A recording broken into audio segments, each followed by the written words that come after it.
I mean, you have to inspect the candy when it comes in on Halloween. All right, welcome back to Western New York Living. It is commonplace for all of us to take certain aspects of life for granted sometimes, like our vision. Even if things become a bit blurry at some point during life, a simple visit to an eye doctor normally clears things up with a prescription. But for some vision loss, much more complicated than that. We're happy to have with us this morning Amanda Cleesattel, who is the Vice President of Rehab Services at Visually Impaired Advancement, or VIA. Amanda, thanks for being here. Thank you for having us. Well, why don't you tell everybody what VIA does, some of the services you offer. Sure. Via Visually Impaired Advancement, formerly known as Olmsted Center for the Sight, we help people who are either struggling with vision loss, are visually impaired, or are blind. So all ends of that spectrum. And I think people hear vision loss and we put into categories of simply being blind or having no vision, but there really is, just like a lot of things, a spectrum of vision people can have. And we really step in when the spectrum of that function of the vision isn't working for you. And we want people to have an improved quality of life and have that joy in life and have that function. So once we get to the point where there is something going on with vision and you've gone through all of the medical channels and you've done what you can do there, we're really here to help support the functional aspect, bring those things back into your life that bring you joy and really make that what it is and what your full experience and independence can be.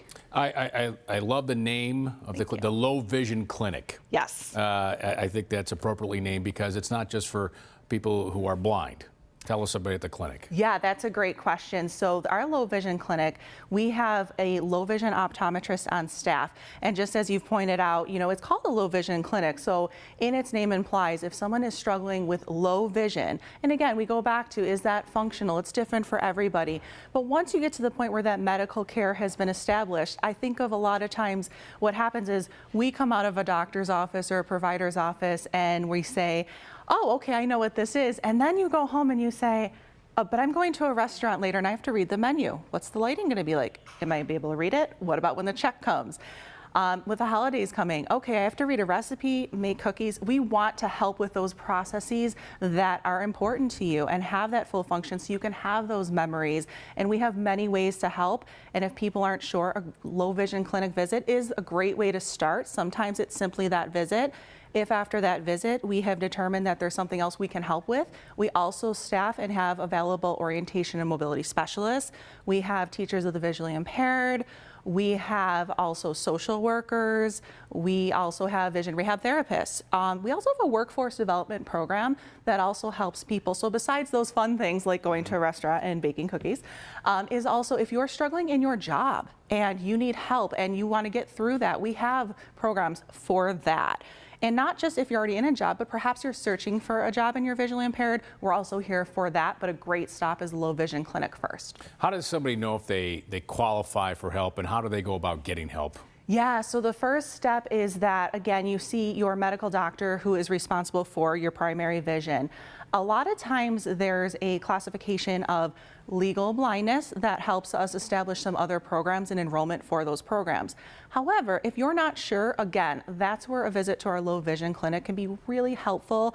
So I don't want people to feel that they have to know what's going on. It really comes down to if you're not feeling your most independent and you're not having the most function you want out of your vision, we're here to help with that piece of it.